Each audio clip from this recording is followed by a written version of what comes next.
어, 저가 학창 시절에 별명이 있었어요. 어떤 별명을 가졌는지 예상이 되시는지 제가 몇 번 말씀을 드렸던 것 같은데 항상 이렇게 얼굴이 좀 시꺼멓기 때문에 좀 많이 하얘진 거거든요, 지금 이게. 더 검했어요. 네, 그래서 항상 저는 검은 거와 관련되어져서 별명이 있었습니다. 시꺼먼스, 블랙조, 그리고 대학 때는 한밤의 투명인간, 밤에 저를 찾을 수 없다고. 그게 저의 별명이었습니다. 그리고 또 이름이 이제 추씨잖아요. 우리 어렸을 때는 이름을 갖고 이제 추장, 추어탕, 너무 유치한 그런 추씨랑 관련되어 있는 건 다 저의 별명이었습니다. 제 아내한테도 물어봤어요. 초등학교 때 별명이 뭐냐고. 당근 이름. 전혀 해근이라서 그 당근이 너무 단순하죠. 우리 어렸을 때는 그렇게 단순하게 별명을 지었고요. 저에게 또 그렇게 별명이 있었지만 좀 커가면서 어떤 직분, 직함, 그렇죠? 그런 것들이 생기면서 저에게 호칭이 있었습니다. 찬양 인도자, 또 전도사도 있지만 잠깐 제가 또 열심히 일할 때는 펀드 매니저가 있었고 또 군대 있었을 때는 인사장교, 일소대장, 선봉초대장 이런 소리를 들으면서 열심히 군 생활을 했던 적도 있고 다 그렇게 여러분들은 그런 별명과 여러분들이 지금 갖고 계시고 또 가졌었던 호칭들이 칭호들이 있었던 것을 기억하실 겁니다. 그렇죠? 그 이야기를 들으면 그 사람이 어떤 삶을 살았는지, 그 사람의 캐릭터가 뭔지, 벌써 이제 시꺼머잖아요. 그 캐릭터를 볼 수 있잖아요. 그렇죠? 그런 것들이 다 나오죠. 오늘은 이렇게 셀에서 나눔하실 때 별명도 한 번씩 나누시면서 옛날 별명이 뭐였는지, 뭐 이런 얘기도 하시면서 좋을 것 같아요.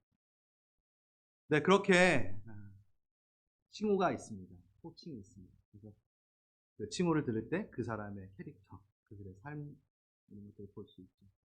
우리 예수님 또한 그런 칭호가 여러 있습니다. 히브리서가 중요한 이유, 히브리서가 참 귀한 이유, 저는 히브리서를 너무 좋아해요. 왜냐하면 다른 서신서나 그 구약이나 신약에서나 한 번도 언급되지 않는 주님의 호칭이 있어요. 히브리서에만 이 호칭이 쓰여요. 대제사장 되신 예수님. 그래서 만약에 우리가 히브리서가 없다면요, 우리 대제사장이신 예수님에 대해서 모를 수 있다라는 그만큼 중요한 책이죠. 근데 그 부분도 있지만 유일하게 나오진 않지만 아주 희귀하게 나오는 호칭들이 히브리서에 가득합니다. 아주 다양한 예수님의 호칭, 아름답고 흥미로운 호칭들 제가 한번 말씀드리겠습니다. 아들, 하나님의 아들, 좀 익숙하죠? 네, 맏아들, 네, 그리고 하나님이라고 또 구원의 주, 우리 저번 주에 했죠? 하나님의 영광의 광채, 하나님의 본체의 형상, 대제사장, 자비로운 충성된 대제사장, 사도시며 대제사장, 믿음의 주요 온전케 하시는 이, 더 좋은 언약의 보증, 중보, 양의 큰 목자, 이렇게 예수님을 표현하고 있습니다. 이거 히브리서 하면서 다 다룰 거예요. 너무너무 귀중하니까. 그의 위격과 신격을 넘나들면서 예수님의 본질을 소개해 가고 있습니다. 오늘 그래서 우리가 봐야 되는 예수님의 호칭, 아들, 그리고 맏아들 되신 예수님. 여러분 많이 들으셨죠? 하나님의 아들 너무나 익숙하시죠? 근데 이게 얼마나 은혜로운 하나님의 호칭인지 오늘 한번 보도록 하겠습니다. 아주 기본적인 건데 너무 기본적인 거라서 저희가 깊게 생각을 안 할 때가 많잖아요. 그렇죠? 너무 익숙한데 그 뜻이 진짜 무슨 뜻인지 우리가 잊어버릴 때가 많은데 오늘은 이것을 점검해 가면서 주님의 그 은혜를 누리시는 오늘 은혜의 날입니다. 성찬식부터 은혜 가운데 들어가시길 바랍니다. 하나님의 아들 되심은 히브리서에 한 번 나오는 게 아니라 지속적으로 반복이 돼요. 1장에도 계속 나오고 3장, 4장, 5장, 7장 계속해서 하나님의 아들 되신 예수님이 소개됩니다. 네, 저희가 방금 읽었죠? 그쵸? 5절, 너는 내 아들이라. 천사들한테 이렇게 말한 적 있냐라고 이제 히브리 기자가 말하는 거예요. 예수님만이 하나님의 아들이다라는 칭호를 얻지 않았나? 그렇죠? 그리고 히브리서 우리 1장 2절에서도 이미 우리가 했던 구절이죠. 이 모든 날 마지막에는 아들을 통하여 우리에게 말씀하셨으니 이 아들을 만유의 상속자로 세우시고. 아들이라는 것입니다. 이 아들에 대한 바른 이해가 얼마나 중요한지 먼저 결론부터 좀 말씀드리면, 아들 하면은 우리가 예수님을 피조물이라고 여기는 오류를 범할 수 있는 신론의 아주 중요한 한 부분이죠. 우리는 하나님의 아들이라고 해서 예수님을 피조물이라고 생각할 수 있고 착각할 수 있는 단어예요. 그렇지 않은가요, 여러분? 저만 그런가요? 아들? 그러니까 뭔가 누가 낳았겠지. 그래서 이 오류를 범합니다. 그래서 이 오류를 범한 사람들이 초대 기독교부터 지금까지 있다라고 제가 말씀을 드렸죠, 저번 주에. 여호와의 증인. 그쵸? 피조물, 낳았다. 그래서 최고의 천사라고 생각하고, 몰몬교는 둘째가 예수님인가요? 둘째가 루시퍼인가요?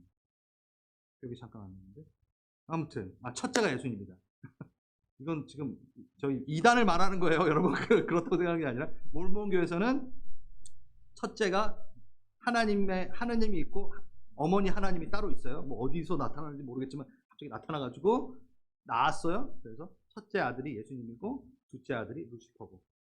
기억나시죠? 네. 그래서 구원 계획을 제출을 했는데 루시퍼 건 탈락되고 예수님께 채택되어서 내려가서 그 일을 수행하는데 셈이 나가지고 루시퍼가 방해하는 거. 이게 몰몬교에 갖고 있는 신관이죠. 봐봐요. 아들이라는 이 단어 하나 때문에 이런 어처구니 없는 일들이 일어나게 됩니다. 그럼 얼마나 중요하겠습니까? 그렇죠? 그리고 또 아들이라는 단어에 대한 아주 중요한 부분, 구원론하고 아주 연결이 되어 있습니다. 아들로서의 사역이 없다면 근데 구원이 없기 때문이에요. 왜 아들이라고 하는가? 먼저 우리가 가진 개념으로 하나님을 제대로 규정할 수 없다라는 것을 인정해야 됩니다. 우리가 쓰는 단어, 그리고 우리가 알고 있는 관계로 완전하게 표현해낼 수 있는 것은 이 땅의 것만 가능하고요. 하늘의 것, 차원이 다른 하나님의 영역을 우리가 쓰고 있는 단어로 다 이해하기에는 절대적으로 부족합니다. 이해하시겠죠? 그거를 먼저 가지고 가야 됩니다. 그걸 인정해야 됩니다. 이걸 인정하지 않으면요, 우리의 한정된 경험과 제한된 그 지식으로 주님을 가둬가지고 오류를 범하는 이런 위험에 처하게 됩니다. 방금 말했던 그런 위험에 처한다는 거죠. 여호와의 증인이라 몰몬교라는 것이다. 그런 이신론에 대한 그런 부분들. 그렇기 때문에 우리는 먼저 인정해야 되는 것, 그것을 인정하고 하나님과 예수님과의 유일한 독특한 관계성을 표현하기 위한 단어가 채택한 것이 바로 아들이라는 단어라는 것이죠. 하나님이 예수님을 창조했기 때문에, 부자지간이기 때문에 아들이라는 단어를 채택한 게 아닙니다. 응애하고 낳았기 때문에 아들이라고 이 단어를 채택한 게 아닙니다.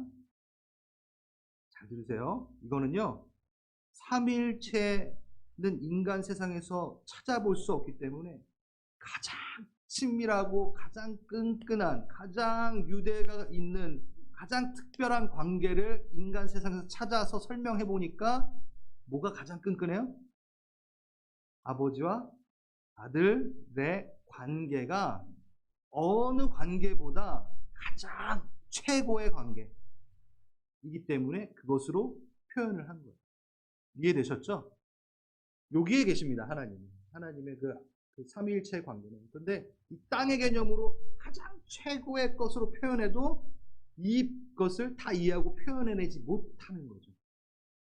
근데 우리가 가장 유대가 있고 특별한 관계고 사랑의 관계고의 최고의 관계는 아버지와 아들이라는 관계밖에 없기 때문에 그걸로 표현을 했다라는 거죠.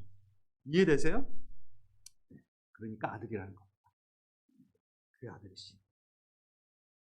인간 관계 안에서 최선을 다해서 표현하는 거예요. 두 번째, 하나님의 아들이라 하면요, 완전한 하나님이면서 완전한 인간으로 우리에 오셔야 했기 때문에 붙여진 칭호라는 거예요. 신론에 대한 부분 방금 얘기했고, 지금 구원론에 대한 부분으로서 아들이라고 칭함을 선택하신 것. 어떠한 피조물이라도 죄에 대한 하나님의 영원한 공의와 심판을 감당할 수 없습니다. 어떠한 피조물도 그 심판에서 스스로 구원받을 수 없습니다. 이거는 아주 심플하죠. 죄인이 죄인을 대신할 수 없다. 이거는 아주 간단한 겁니다. 그러니까 예를 들어서 이제 사형을 받아야 되는 사형수가 제가 둘 다 사형수예요. 근데 제 대신 제가 사형수가 되겠습니다. 무슨 소리야? 너도 사형수인데. 그러니까 대신할 수 없다라는 거예요. 인간이 인간의 죄를 대신할 수 없어요. 그러니까 하나님이 내려오셨어요. 아주 가장 중요한 복음을 얘기하고 있습니다. 그리고 또 하나, 관계를 파괴한 피조물이 죄를 감당하기에는 피조물은 완전한 인간이어야 되는데 완전하지 않기 때문에 오셔야 됩니다. 한마디로 말해서 또 이거는 돈을 갚아야 되는 사람이 있어요. 돈을 갚아야 되는데 돈을 갚고 이제 받아야 되는 사람이 있는데 무슨 사람 돈을 이제 예를 들어 그래 맹 목사님 해야 되고 맹 목사님이 저에게 돈을 껐어요. 네? 돈을 껐어요.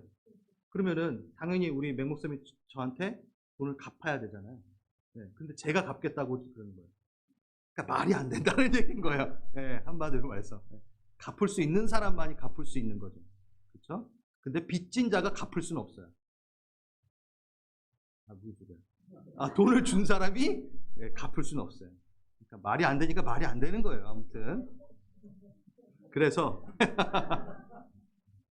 하나님이신 예수님께서 육신을 입고 이 땅에 오기 위한 방법으로 성령을 통하여 이제 잉태되시죠. 그래서 완전한 인간으로 꼭 오셨어야만 됐어요. 인간으로 무조건 왔어야 돼요. 그래서 아들이라는 칭호를 가지고 내려오신 거예요.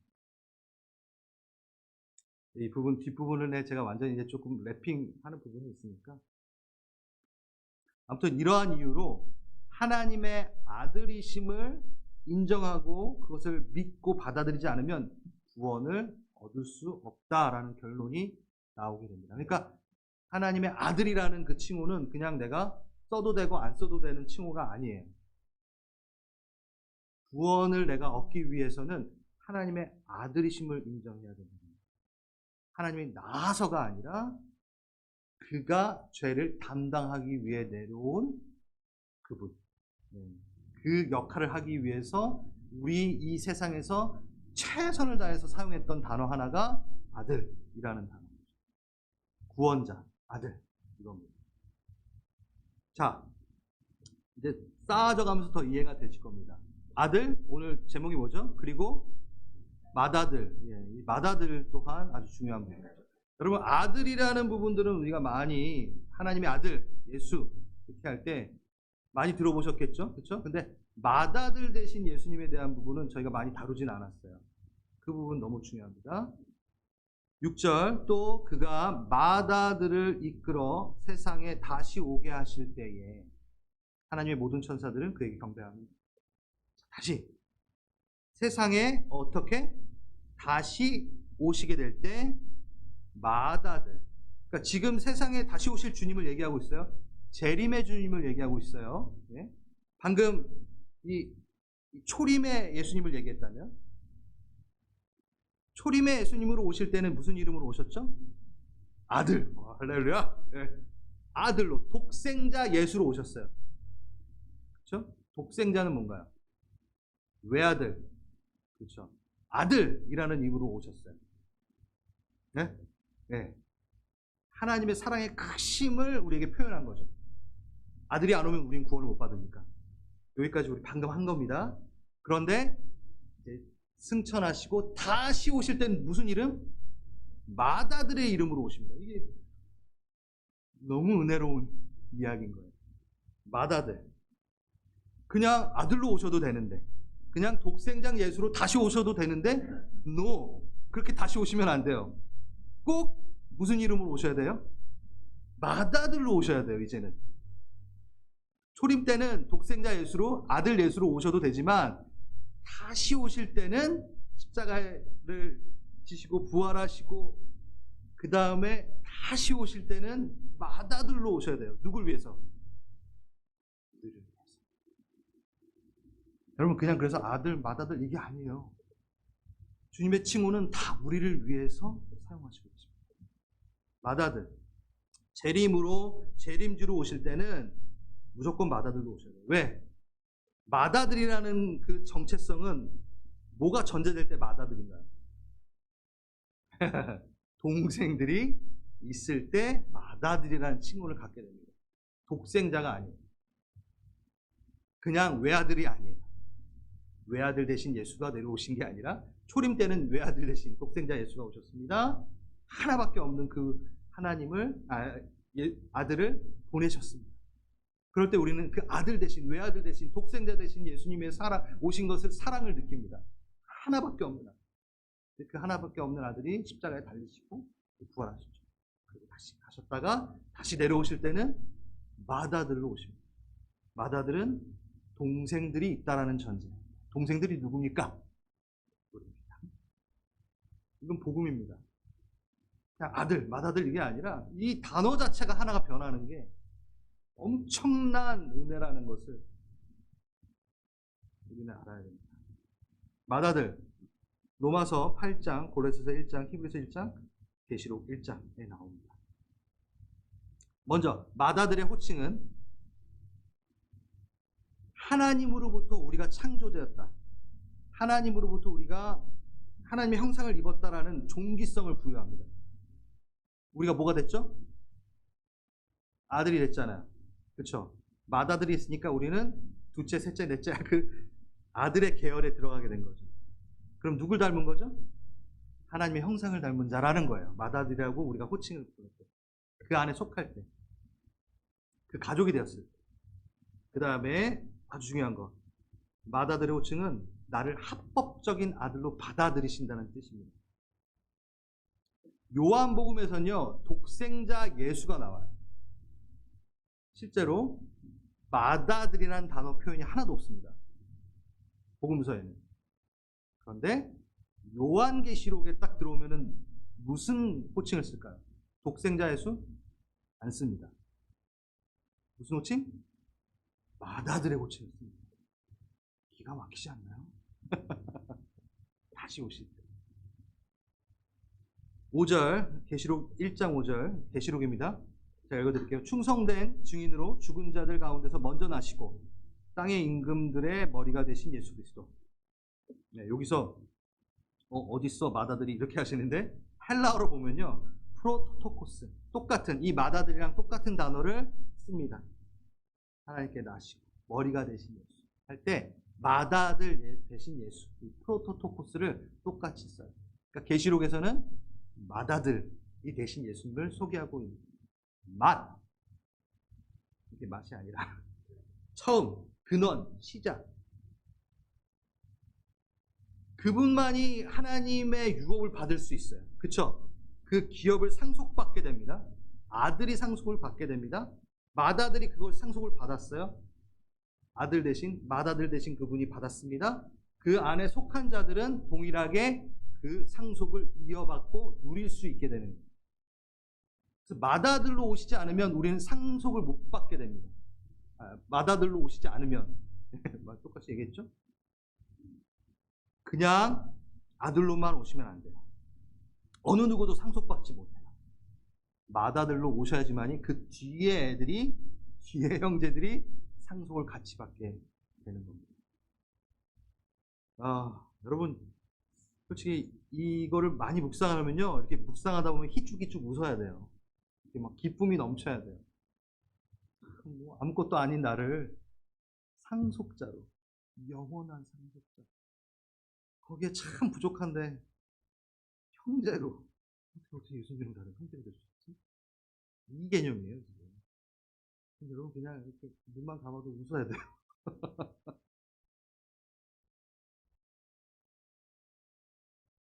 명백한 확실한 자신의 목숨을 담보로 그분은 우리에게 상속해 주십니다.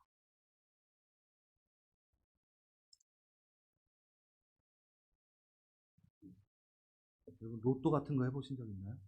혹시? 네, 저는 여기 캐나다 와서는 한 번도 안 해봤는데 한국에 있을 때 네, 로또가 아주 유행일 때 한 적이 있습니다. 왜 그걸 지갑에다 품고 다니면 희죽희죽 웃음이 나오는지 경험을 해보셨다면 당첨되지도 않았는데 명백한 상속이 아닌데 아주 불분명한 상속인데 그것만 갖고 있어도 웃음이 났다는 거예요. 그런데 너무나 명백한 상속을 이미 가진 자에게서는 기쁨이 넘쳐야 되지 않겠습니까? 이 근거가 이제 히브리서를 바탕하는 이야기들이 쭉 끌고 옵니다. 제가 너무 좋아하는 대제사장입니다. 나중에 할 텐데 대제사장이 있으면 누가 있나요? 제사장이 있어요. 네, 이게 또 그냥 기가 막힙니다. 맏아들이 있으면 나머지 아들이 있고 대제사장 되신 분이 있으면 우리는 제사장이에요. 우리 제사장은 그 대제사장을 따라 지성소로 떠납니다. 그게 히브리서의 그 안에 속합니다. 그런데 그 제사장들이 성전의 뜰만 받고 있다고 하는 얘기가 아주 무서운 겁니다. 지성소로 들어가지 못한 채 성전 밖에 성전 뜰만 밟고 앉아 있는 제사장들의 모습, 우리의 모습이라고 또 얘기하는 것으로 나옵니다. 여러분, 맏아들 되셔서 그 아들의 상속을 받아야 되는데 그 아들의 계열에 있지 못한 채 꼭 버림받은 자처럼 떠돌고 집 밖으로 돌아다니진 않습니다. 그러면 그게 바로 성전 뜰만 받고 있는 제사장의 모습과 똑같은 아들이란 칭호를 받았으나 상속을 누리지 못하는 자로 또 우리가 있게 되는 것을 묵상할 수 있다. 한번 묵상해 보십시오. 그 맏아들의 칭호가 얼마나 감사하고 아름다워요. 여러분, 아들, 맏아들 다 누구랑 연결되어 있나요? 누구 때문에 이 칭호를 쓰시나요? 본인 홀로 영광 받으시기 위해서? 아니에요. 다 누구하고 관련되냐면 나랑 관련돼요. 그래서 하나님의 아들로 오신 그거를 그냥 나 안 나는데 피조물인데 막 이런 거 생각하지 마시고 그 아들 되신이라는 그 이름 하나만 들어도 그 최고의 사랑을 선택하시고 독생자 하나밖에 없는 그분을 내려보내신 그 사랑을 묵상할 때 그 아들에 대해서 우리는 기억하는 거고 맏아들에 대한 부분 다시 오세요. 주님 다시 오세요. 얼마 안 남은 것 같아요. 곧 오세요. 그럼 그분을 맏아들로 맞아들여야죠.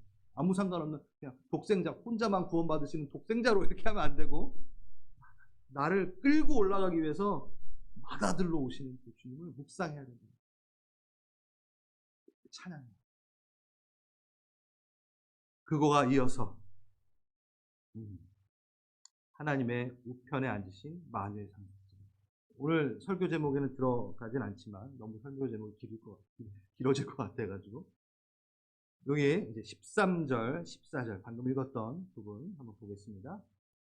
어느 때 천사 중 누구에게 내가 내 원수로 내 발등상이 되게 하기까지 너는 내 우편에 앉아 있으라 하셨느냐. 누구요? 예수가 하나님 우편에 앉아 있으라. 하나님께서 그렇게 말한 자가 천사는 그렇게 말한 적이 없다. 예수님만이 하나님 우편에 앉으라고 말씀하셨다라고 얘기하는 거예요. 그러면서 바로 이어지는 게 구원받을 상속자들을 위한 이렇게 연결이 됩니다. 근데 이거 이미 우리 2절하고 3절일 때 했어요. 한번 읽었어요. 다시 2절 3절입니다. 이번에 제가 아까는 13절 14절을 읽었는데 똑같은 내용이 반복되는 걸 보게 될 겁니다. 이 아들을 만유의 상속자로 세우고 죄를 정결케 하시는 일을 하시고 높은 곳에 계신 지극히 크신 이의 우편에 앉으셨느니라. 네, 똑같은 게 나오죠? 다시 절 보세요. 뭐가 나와요? 보좌 우편에 앉으신 게 나오면 바로 이렇게 세트처럼 붙어 나오는 게 뭐죠? 상속자가 나오는 거예요. 이 아들, 맏아들 개념, 이제는 지금 제가 말씀드린 거는 하나님 우편에 서시는 예수님을 소개할 겁니다. 근데 이거랑 연결되는 건 무조건 상속자, 만유의 상속자로서 하나님 우편에 서 계신다라는 이 구절을 머리에 드시고 들으시기 바랍니다. 우편에 앉으셨다. 네, 이거는 어느 정도 예상하실 겁니다. 특별한 영예의 자리, 영광의 자리를 표현할 때 우편이라고 얘기하잖아요. 그렇죠? 우리 복음서에 보면은 야고보하고 요한이 와가지고 하나는 우편에 하나는 좌편에 이렇게. 왜냐면 영예의 자리니까. 그리고 이 하나님 우편에 앉으셨다는 것은요, 정말 많은 구절이 있습니다. 마가복음 16장, 골로새서 3장, 히브리서 1장 하나님 우편에 앉으셨다라고 되어 있고, 히브리서 8장, 히브리서 12장 하나님 보좌 우편에 앉으셨다. 그냥 하나님 우편, 하나님 보좌 우편, 또 로마서, 베드로서 또 나오는 것은 하나님 우편에 계신다. 앉으셨다가 아니라 계신다라고도 표현이 되고요. 또 스데반이 돌에 맞아 순교를 하게 될 때 어떻게 했지? 예수님이 일어나 계신 하나님 우편에 서 계시는 장면도 나옵니다. 그러니까 그분이 앉았다 일어났다 뭐 이거는 그닥 그렇게 중요한 건 아니에요. 가장 중요한 거는 어디? 하나님 우편에, 하나님 보좌 우편에, 그러니까 하나님 우편에 계신 거죠. 이거는요, 계시록에서 보시면 계시록이 정말 많이 나오는데, 예수께서는 하나님의 보좌, 곧 아버지의 보좌에 앉으셨다라고 계시록은 또 얘기합니다. 되게 특별하죠. 특이하죠. 하나님 우편에 앉았다라고 이야기를 하다가 계시록에서는 뭐라고 되어 있냐면 하나님의 보좌에 앉으셨다라고 되어 있어요. 그럼 둘이 같이 끼껴 앉으신 뭐 이런. 그러니까 이거를 우리가 인간의 개념으로 이해해버리면 안 돼요. 그러면은 하나님 서브하는 우편에서 보좌하는 정도를 또 예수님으로 우리는 항상 생각하잖아요. 하나님 보좌 우편에 앉으셨다라고 했을 때. 근데 계시록에 보면 어떻게 되냐면 예수님께서 하나님 보좌에 앉으셨다라고 되어 있어요. 그러니까 그걸 우리가 계속 분리해서 생각을 하면은 오류가 생긴다는 거예요. 우리 인간의 관념으로만 계속 생각하는 거예요. 이해되셨죠? 근데 왜 그런 보좌 우편에 앉으셨다라고 표현을 할까요? 이유가 있습니다. 우선 그분은 원래 만유를 창조하신 분이기 때문에 그 자리에 앉으셔야 되는 분이에요.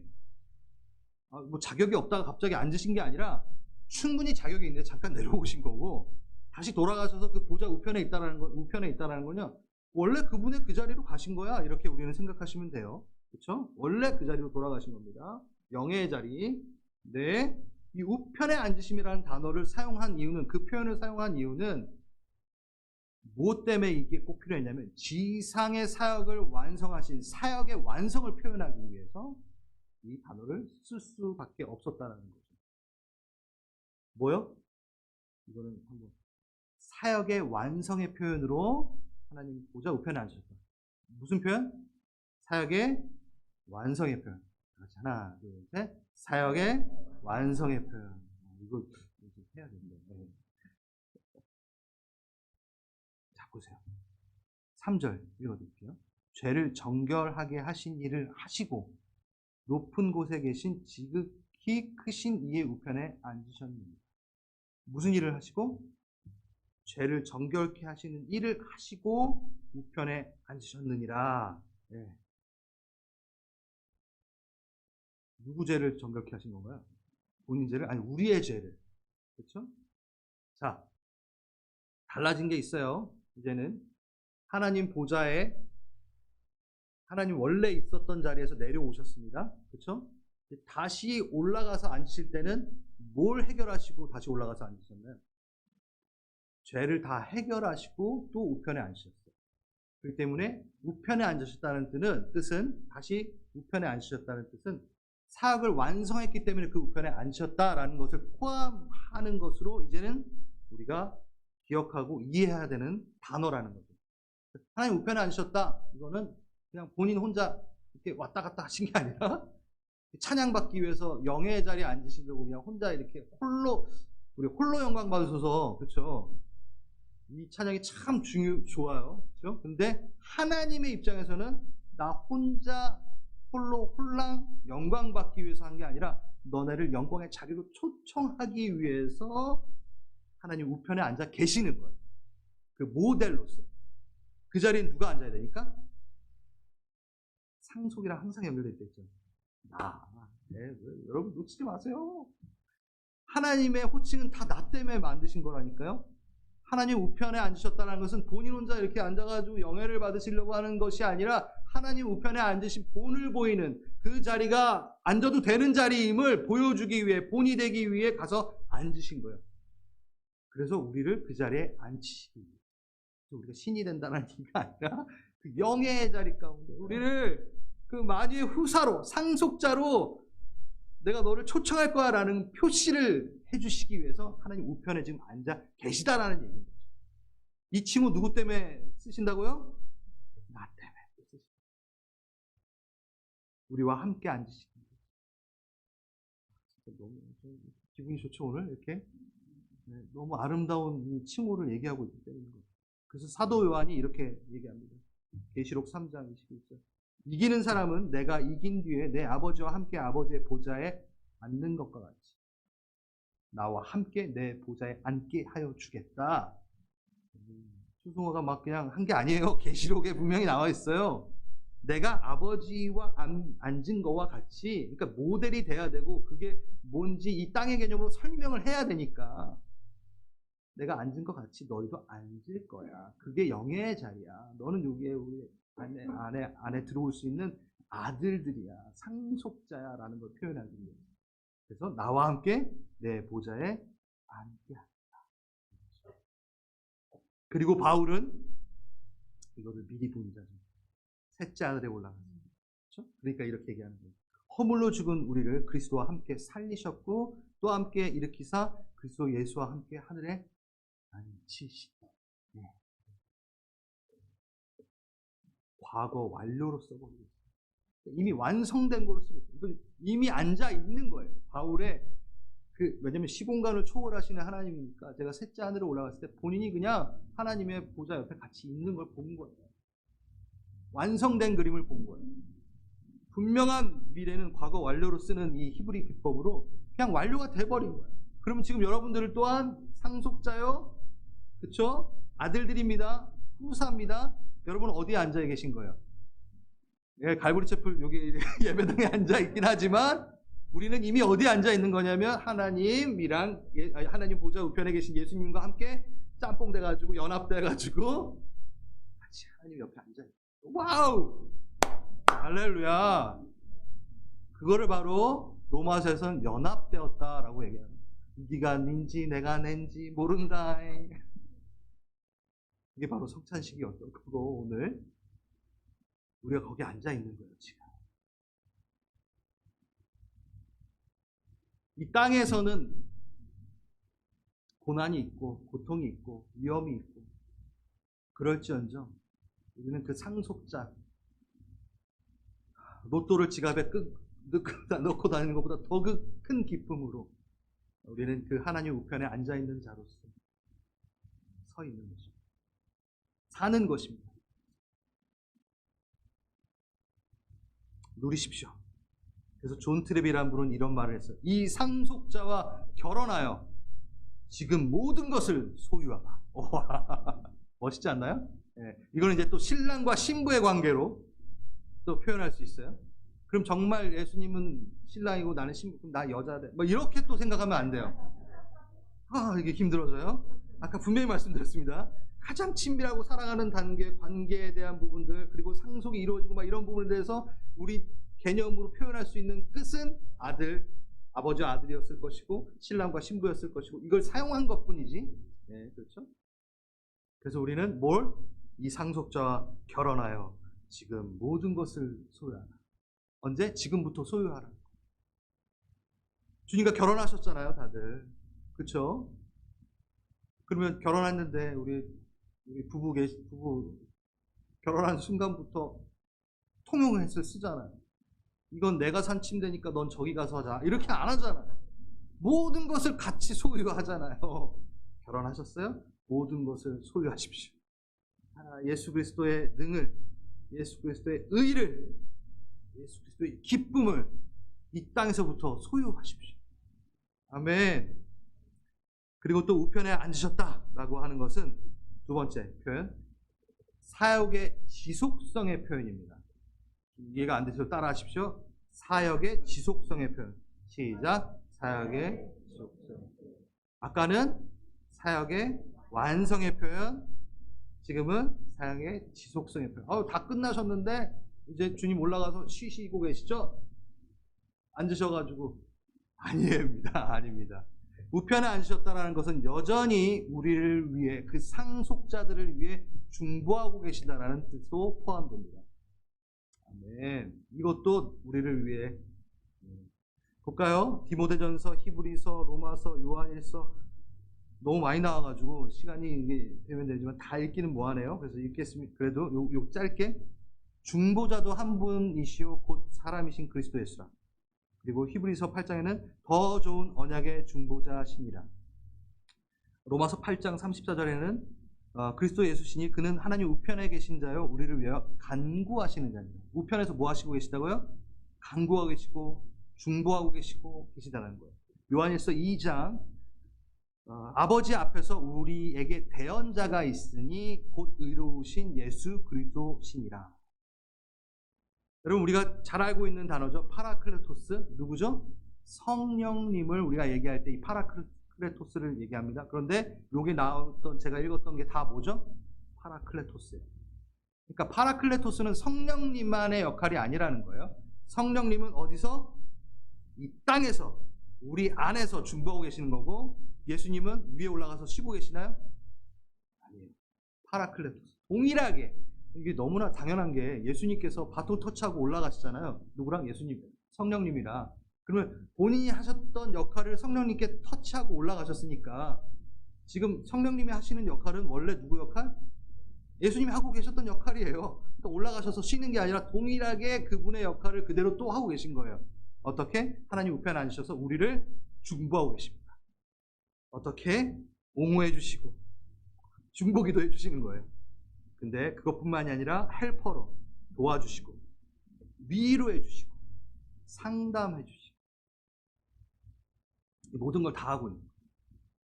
그래서 바울은 다 봐요. 바울은요 성령님이 내 안에 계시는 것뿐만이 아니라 그리스도께서 내 안에 사신다라고 고백을 하고 있는 게 바로 이겁니다. 여전히 날 중보하고 계신다. 내 안에 그리스도께서 사신 것입니다. 이것은 멀리 떨어지니까 삼위일체 하나님 성령님이 내 안에 계신 것과 동일하게 예수님 또한 그 보좌 옆에서 나를 계속 중보하고 계시는 나와 하나 되십니다. 이렇게 표현을 한 거죠. 예수님은 재림하시는 그날까지 쉬고 오시는 게 아니라 여전히 우리를 중보하고 계속 일하시고 계시다가 무슨 층으로 내려오시죠? 마다들의 층으로 오십니다. 자, 정리해 봅시다. 독생자 예수로 그는 오셨습니다. 그리고 십자가에 달리시고 부활하셔서 올라가서 어디에 계시죠? 하나님 우편에 계십니다. 그 하나님의 우편에 계신 그분은 다시 재림 때에 마다들로 오십니다. 정리되셨나요? 이게 다 혼자만의 칭호가 아니라 누구를 위한 칭호? 나를 위한 칭호. 나를 사랑해서 만든 칭호. 나를 사랑해서 허락한 칭호.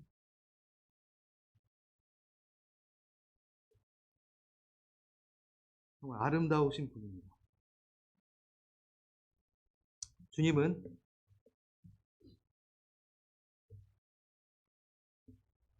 구원받을 사람들이 더 이상은 없기 때문에 마다들로 오시는 거예요. 이거 기억해요. 시간이 얼마 남지 않아요. 마다들로 오실 때는 끝입니다. 끝이에요. 더 이상 나머지 사람들을 구원하기 위해 아들로 오시지 않고 아들로 그냥 오세요. 상속이 끝난 겁니다. 상속자가 문이 닫힌 상태에서 내려오시는 겁니다. 그래서 사탄은요, 주님이 다시 오기 전까지 어떻게 해요? 우는 사자와 같이 두루 다니며 삼킬 자를 찾고 있습니다. 제가 상속자의 계열에 들어간 것 같은데 어떻게 해서든 그 중에 한 명을 빼내려고 여러분의 옆을 기웃거릴 수 있다는 거예요. 여러분 상속자 되십시오. 지금부터 그 상속을 누리십시오.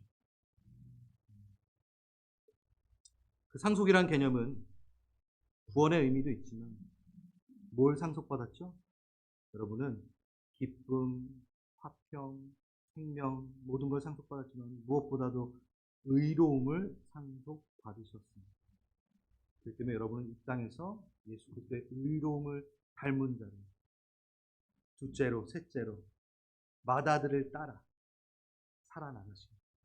그게 바로 로마서 8장 29절에 되어 있습니다. 하나님의 미리 아신 자들이 또한 그 아들의 형상을 본받게 하기 위해서 그로 많은 형제 중에 맏아들이 되게 하십니다.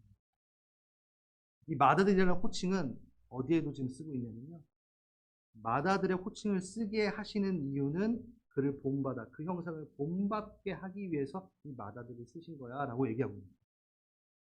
한마디로 말해서 그 의로움, 하나님 예수 그리스도의 그 형상을 본받는 그 의로움을 나머지 동생들이 좀 따라가게끔 하려고 맏아들이라는 단어를 쓰신 거야 라고 지금 얘기합니다. 우리에게는 의로움을 상속받았기 때문에 의롭게 사는 것에 대한 상속을 받은 자들로 예수 그리스도를 닮아 살아가야 되는 의무가 이제 주어진 겁니다. 그래야지만이 우리는 맏아들로 오실 때 그 맏아들을 볼 수 있어요. 맏아들에 대한 개념이 생생하지 않으시면 이 땅에서 그냥 고아처럼 살았기 때문에 맏아들로 오실 때 이해가 안 돼요. 믿음도 없어요. 근데 내가 맏아들에 대한 하나님의 예수 그리스도의 정체성을 바로 의식하고 내가 둘째 동체, 셋째 동체 그 형제로서 그 상속자로 살았을 땐 맏아들이 오셨을 땐 단번에 압니다. 그가 맏아들이라는 거. 근데 이상가족처럼 전혀 상관없는 삶을 살다가 맏아들이 오셨어요? 우리 형 맞아? 우리 오빠 맞아? 이렇게 된다고요. 이해되셨죠? 그래서 의로움을 살아야지만이, 예수 그리스도를 닮은 삶을 살아야지만이 맏아들 되신 분을 맞이할 수 있어요. 이해할 수 있어요. 알 수 있어요. 근데 예수님 오셨는데 나 너 모른다. 네가 언제 내 형제처럼 내 상속을 받은 자처럼 살았느냐? 이러실 수 있다는 거예요. 뭐 행위구원론을 얘기하는 것은 아닙니다. 근데 우리는 그 의로움마저도 상속받았다라는 거 기억해요. 그 이름을 찬양하고 싶으신 분, 네, 자리에서 일어나셨으면 좋겠습니다. 우리 가볍게 대해야 되는 분이 아니에요. 아들, 맏아들, 우편에 앉으심, 상속자, 이 단어 하나하나는 분명히 말씀드리지만 홀로 영광받기 위해서 만드신 칭호가 아니에요. 다 우리를 위해 만드신 칭호입니다. 사랑이 철철 넘치는 칭호입니다. 묵상하면 할수록 우리의 마음이 뜁니다. 우리의 영은 뜁니다. 우리의 영은 기뻐합니다. 그 칭호로 우리에게 오신 그 우리의 영은 깨어납니다.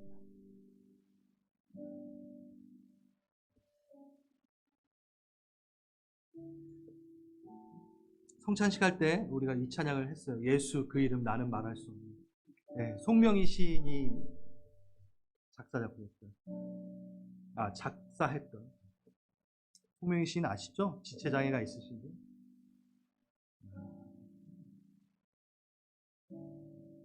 제가 그 찬양에 대한 글을 좀 읽어드리겠습니다. 그 이름을 가진 사랑과 풍부함, 아름다움을 계속 이야기하면서도 왜 그녀는 말할 수 없다고 말했는가? 예수 그 이름 말할 수 없는. 이상하잖아요. 그렇죠? 버림받기 두려워서 말할 수 없다고 얘기하는 것인가? 아니면 더럽히기 때문에, 그 이름을 더럽히기 때문에 말할 수 없다라고 얘기하는 것인가? 인간의 차원으로는 다 말할 수 없다라고 얘기하는 것이다. 적어도 그녀의 차원과 그녀의 글을 옮기는 내 차원에서는 예수님의 사랑을 다 표현할 수 없기 때문에 도저히 말할 수 없다라고 표현한 것이다. 그의 사랑을 자신이 타이핑한다라는 것 자체가 떨리기 때문에 그 안에 그 사랑을 담기에는커녕 왜곡만 될 뿐일 것 같은 글이기 때문에 그는 그냥 말할 수 없다라고 표현한 것이다.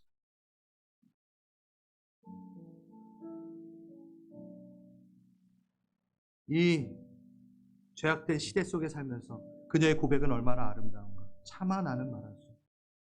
예수님의 사랑을 차마 말할 수 없다. 너무 깊어서 그 칭호 하나하나가 다 나 때문에 만드시고 가져온 칭호. 그 사랑이 너무나 커서 표현할 수 없어요. 우리 이 찬양 부르면서 기도하실 분 기도하시고 그 사랑을 좀 표현합시다. 주님 정말 감사합니다. 은혜입니다. 노래합시다. 예수 그 이름